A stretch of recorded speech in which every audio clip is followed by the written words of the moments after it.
500 is the max I'll pay, which honestly, if I wasn't if I wasn't a YouTuber or doing tech reviews, that would probably be me. Like I don't see the point in buying a phone for over $500. I don't know, You know, maybe. now you left it wide open. Yes. Now, here's a good question. Here's a good question for you. uh, A perfect example of what you just said. mm-hmm. That Moto G7. That Moto G7 The you Moto have. G7. Could Yep. you live on the Moto G7? Wait, say Could it you live? again. Could you live on the Moto G7? Okay, so I'll tell you right now, I could not live with the Moto G7. The reason I couldn't live with the Moto G7 is because I have already used phones that it's the lag, Mike. Lag is a big thing for me. Is it that bad? It is Really? no. So here's the thing. It might not be bad for most people, but for me, I notice it. So if I notice performance suffers, here's the thing. My priority list, my priority list in phones is again a clean UI, um, performance, and then camera. I think those are my In three. that order?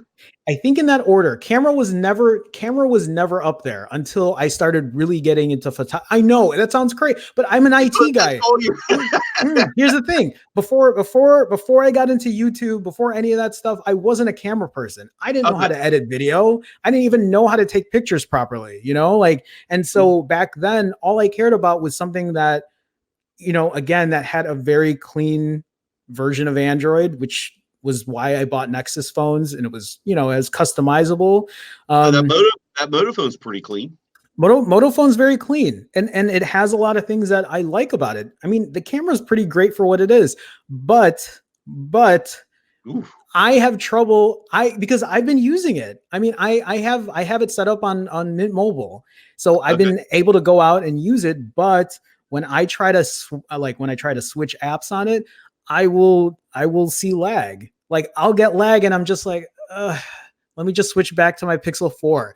Let me just switch back to my iPhone 11 Pro. Wow. I mean, what? Okay. All right. I mean, no, that surprises me but really, I didn't see yourself as that lag really,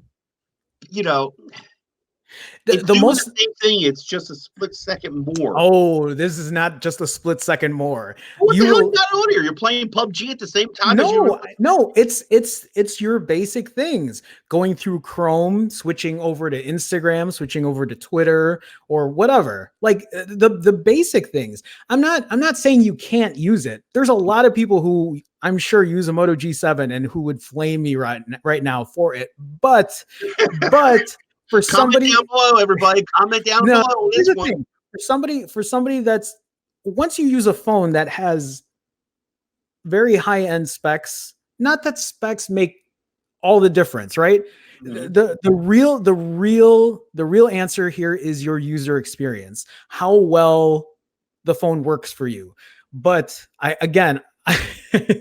I'll say, I see my buddy Sam posting in here in the chat. Anyway, I will say that when I use the phone and I experience lag, it's a deal breaker for me. You know what? No, perfect example. When I got the Samsung Galaxy S7, that phone had high-end specs, right?